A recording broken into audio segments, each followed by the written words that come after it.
இன்றைக்கி நாம் ஜெபம் பண்ணுறோமா? நம்மக்கிட்ட இருக்கிறது எல்லாம் நெகட்டிவ் கன்ஃபெஷன் தான். நம்மக்கிட்ட இருக்கிறது எல்லாமே நெகட்டிவ் கன்ஃபெஷன். என்ன நெகட்டிவ் கன்ஃபெஷன்னா, இந்த இடம் உருப்படாது, அவன் திருந்த மாட்டான், அந்த குடும்பம் ரட்சிக்கப்படாது. சிலரெல்லாம் சொல்லுவாங்க, அக்கா தங்கச்சி யாருமே ரட்சிக்கப்பட்டிருக்க மாட்டாங்க, அண்ணன் தம்பிலாம் ரட்சிக்கப்பட்டிருக்க மாட்டாங்க. ஆனால் யாராவது உங்கள் அக்கா தங்கச்சிக்கெல்லாம் சுவிசேஷம் சொன்னீங்களா அப்படின்னு கேட்டால் அவங்க சொல்கிற வார்த்தை என்ன தெரியுமா? அவங்களாம் திமிர் பிடிச்சவங்க. இவங்க சொல்கிற வார்த்தை, அவங்களாம் திமிர் பிடிச்சவங்க, ரொம்ப ஆர்த்தடாக்ஸுங்க, அதெல்லாம் அந்த காலத்து வெறி பிடிச்சாள், அதெல்லாம் வராது. ஏன் வராது? நீங்கள் நான் வந்திருக்கிறோமே. நீங்களும் நானுமே ரட்சிக்கப்பட்டிருக்கோம்னா யார் வேணாலும் ரட்சிக்கப்படுவான் உலகத்தில். நான் சொல்லுவேன், எப்போ நமக்கு அது தெரியணும். உங்களையும் என்னையுமே கர்த்தர் ரட்சித்துட்டாரு. உலகத்தில் யாரை ரட்சிக்கிறது கஷ்டம் சொல்லுங்கள்? உங்களுக்கு அப்படி தோணுது சில நேரத்தில், இந்த ஆள் இவரெல்லாம் ரட்சிக்கப்பட மாட்டார் அப்படின்னு உங்களுக்கு தோணுது. அந்த முடிவு எடுக்கிறதுக்கு நீங்களும் நானும் யார்? நீங்கள் நானும் எப்படி அந்த முடிவு எடுப்பீங்க? இல்லைங்க, அவருடைய பார்வை வச்சு சொல்லிடுவாங்க, இல்லைங்க அவரை பாருங்கள் பயங்கர ஆர்த்தடாக்ஸ் ஆளாக இருக்கிறார். எங்களுக்கு ஒரு நண்பரை தெரியும், அவங்களுடைய குடும்பத்தில் ஒரு சகோதரன் இருந்தான். அவன் எப்படிப்பட்டவன்னா, கிறிஸ்தவர்களை கண்டாலே பிடிக்காது, ஆளை வச்சுலாம் மிரட்டுவான், கிறிஸ்தவர்களை ஆளை வச்சுலாம் மிரட்டுவான். ஒரு லெவலில் அவங்க தம்பி ஆண்டவரை ஏற்றுக்கொண்டான்னு சொல்லி சர்ச்சில் ஆராதனை இருக்கும்போது தம்பியை போய் உள்ளே போந்து சபைக்குள்ளேயே அடித்து கூட்டிகிட்டு போனான். அந்த மாதிரி ஒரு மனுஷன். அவர் ரட்சிக்கவே பட மாட்டார், அதெல்லாம் உருப்படவே மாட்டாருன்னு அவங்க தம்பியே முடிவு பண்ணிட்டாப்புல. அந்த அளவுக்கு போன ஒரு ஃபேமிலி. போன வருஷம் 2020 ஒருத்தர் என்னை பார்க்கணும்னு சொல்லிகிட்டே இருக்கிறாங்க. நானும் யாருன்னு சொல்லலை. சரி ஒரு நாள் ஆஃபீஸ்க்கு வர சொல்லுங்கள் பார்ப்போம் அப்படின்னு சொல்லி சொன்ன உடனே அவங்க வந்தாங்க. பார்த்தா ஆச்சரியப்பட்டு போனேன். எந்த மனுஷன் யாரை சபையில் வைத்து அடித்தாரோ அந்த மனுஷன் ரட்சிக்கப்பட்டவராக வந்து எதிரில் உட்கார்ந்துருக்கிறார். நாம் நினைக்கிறோம் இந்த சவுல் மாறவே மாட்டான், அவன் கொலைகாரன், அவன் நிருபம் எழுதி வாங்கியிருக்கிறான். அனனியாங்கிற ஊழியக்காரனே சொல்கிறான், ஆண்டவரே அவன் சபையில் துன்புறுத்துக்கிறவனாச்சே. ஆண்டவர் சொல்கிறார், எனக்கு தெரியும், நீ போய் அவனை அபிஷேகம் பண்ணு. ஏன்? எந்த சவுலையும் பவுலாய் மாற்ற கர்த்தரால் முடியும். ஆண்டவரால் ரட்சிக்க கூடாதபடிக்குங்கிற கரம் குறுகி போகவே இல்லை. எவரையும் கர்த்தரால் ரட்சிக்கப்பட முடியும். நீங்கள் யாரையும் டிசைட் பண்ணாதீங்க. உங்கள் வேலையும் என் வேலையும் தண்ணி மேலே விதை போடுறது மட்டும். அது முளைக்குமா முளைக்காதான்னு நீங்கள் டிசைட் பண்ணாதீங்க. இன்றைக்கி நிறைய பேர் அவன் ரட்சிக்கப்பட மாட்டான், அவன் உருப்பட மாட்டான். நான் சொல்லுவேன், நீ ரட்சிக்கப்பட்டிருக்கியா? உலகத்தில் எவன் வேணாலும் ரட்சிக்கப்படுவான். நான் ஒரு விளையாட்டாக சொன்னாலும் அதில் ஒரு சீரியஸான விஷயம் இருக்குது. என்னென்னா, என்னெல்லாம் ஏன் ரட்சித்தாருன்றதுக்காக சொல்கிறேன். என் ஃப்ரெண்டு ஒருத்தன் வந்துக்கிறான், அவனையும் என்னையும் ஏன் கர்த்தர் ரட்சித்தாருன்றதுக்கு காரணம் இருக்குது. ஏன்னா நாங்கள் 2 பேரும் ரட்சிக்கப்படாமல் இருந்தோம்னா அந்த ஊர் கெட்டு போயிடும். அந்த ஊரை காப்பாற்றுறதுக்கு கர்த்தர் எங்களை ரட்சித்திருக்கிறார். நிஜம், நான் சொல்கிறது நிஜம். நாங்கள்லாம் ரட்சிக்கப்படாமல் இருந்தோம்னா ஒரு வழியும் உருப்படவே விட மாட்டோம். அத்தனை பேரையும் காப்பாற்றுறதுக்கு ஒரே வழி, இவனை ரட்சித்துரு.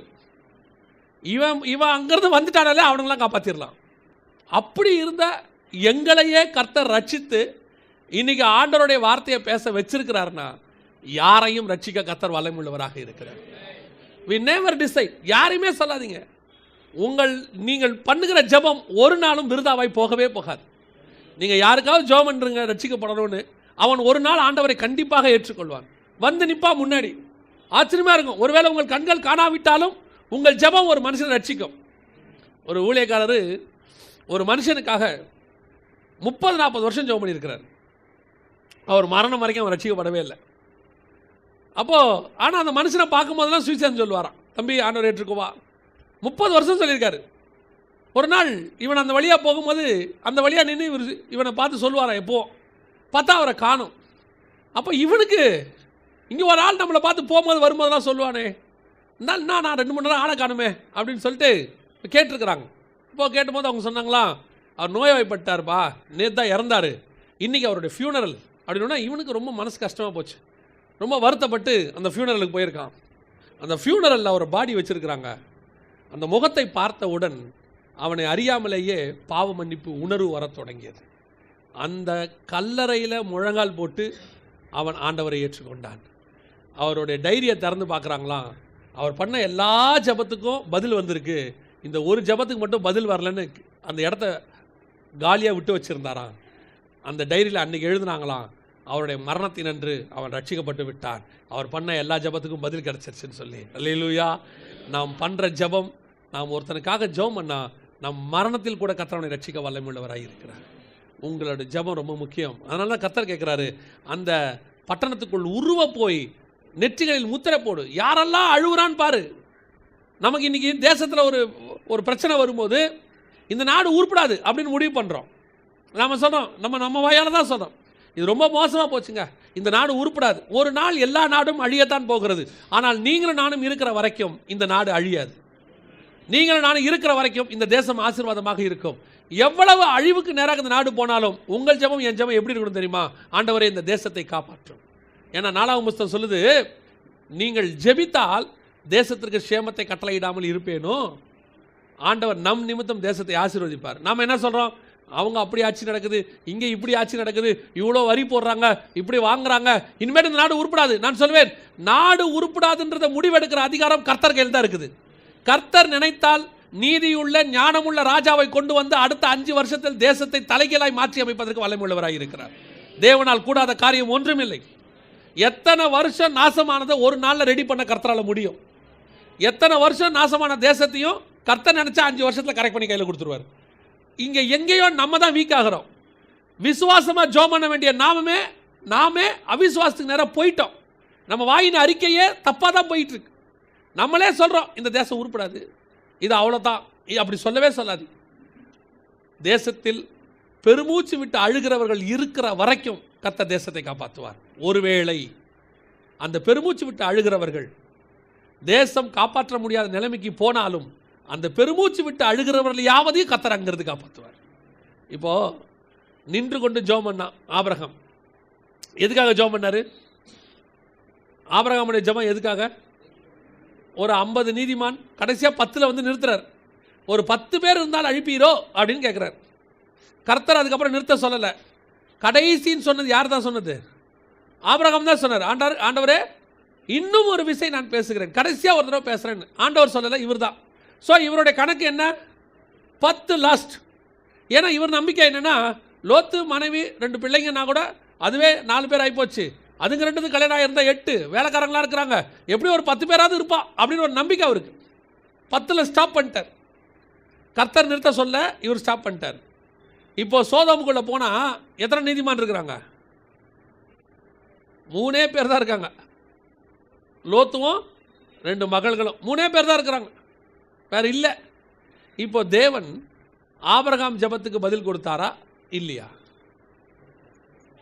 ஆபிரகாம் ஜெபம் 10ல் நின்று போச்சே, அதுக்கு மேலே வரலையே. ஆனால் அங்கே இருக்கிறது ஆபிரகாமான ஜெபத்தை விட குறைவு. நல்லா கவனிங்க, கர்த்தருடைய திட்டம் என்ன தெரியுமா? நம்ம ஜெபம் பண்ணுறோம், தேசத்தை காப்பாற்றணும்னு தான் போகிறோம். ஒருவேளை தேசம் காப்பாற்றப்பட முடியாவிட்டால் உங்கள் ஜெபம் கடைசியாய் அங்கே இருக்கிற நீதிமான்களை மட்டுமாவது காப்பாற்றும், ஒரு 3 பேரையாவது காப்பாற்றும். அதுதான் கர்த்தர் எதிர்பார்க்கிறது. ஒரு நீதிமான் கூட கர்த்தர் அழிய விட மாட்டார். இந்த தேசத்துக்காக ஜெபம் பண்ணுங்க. ஒன்று தேசம் பாதுகாக்கப்படும், இல்லை குறைஞ்சபட்சம் நீங்களாவது நானாவது பாதுகாக்கப்படுவோம். நம்ம பாதுகாப்புக்காவது நம்ம ஜெபம் பண்ணணும். நீங்கள் தேசத்துக்கு ஜெபம் பண்ணுங்க, அது உங்களை பாதுகாக்கும். எசேக்கியேல் 33:8 ஆண்டவர் அழகாக சொல்வார், நீ துன்மார்க்கனுக்கு ஜெபம் பண்ணு, ஒருவேளை அந்த துன்மார்க்கன் ரட்சிக்கப்பட்டால் நல்லது, ரட்சிக்கப்படாவிட்டால் அவன் இரத்த பழிக்கு நீங்களாக இருப்பாய்பார். அப்போ எதுக்கு ஜெபம் பண்ணணும்? ஒரு ஆத்மா ரட்சிக்கப்படுறதுக்கு எதுக்கு ஜெபம் பண்ணணும்? அவன் ரட்சிக்கப்படணும் தான் ஜெபம் பண்ணணும். ஒருவேளை அவன் ரட்சிக்கப்படாவிட்டாலும் என் ஆத்மாவையாவது நான் என்ன செய்வேன்? காப்பாற்றிக் கொள்வேன். அதுக்காகத்தான் அவனுக்காக ஜெபம் பண்ண சொல்கிறார். இதில் இன்டர்லிங்க் இருக்குது, அவன் ஆத்மாவுக்கும் நம்ம ஆத்மாவுக்கும். 2வது, கர்த்தர் ஏன் உங்களை என்னை வச்சிருக்கிறார் அப்படின்னா, திறப்பில் நிற்பதற்காக. இந்த தேசத்தினுடைய அழிவுக்கும் ஜனங்களுடைய அழிவுக்கும் வராதபடி பாதுகாக்கிற நிற்கிறோம். ஒருவேளை அது அந்த ஜபத்திற்கு இந்த தேசம் உகந்ததாக இல்லாமல் போனாலும் குறைஞ்சபட்சம் நம்ம ஆத்மாவையாவது அங்கே என்ன செய்ய முடியும்? பாதுகாக்க முடியும். அதுக்கு தான் கர்த்தர் சொல்கிறாரு, அவங்களையாவது முத்திரை போடு, அவங்களையாவது பாதுகாப்பேங்கிறார். 11:5 ரோமர்கள் நிருபம், மீதியான கூட்டத்தை கர்த்தர் வித்து வைத்தார். எதற்காக? முதலாவது தேசம் அழியாமல் பாதுகாப்பதற்காக. 2வது ஒருவேளை தேசம் அழிந்தாலும் அது உங்களையும் என்னையும் பாதுகாக்கும். அல்லேலூயா.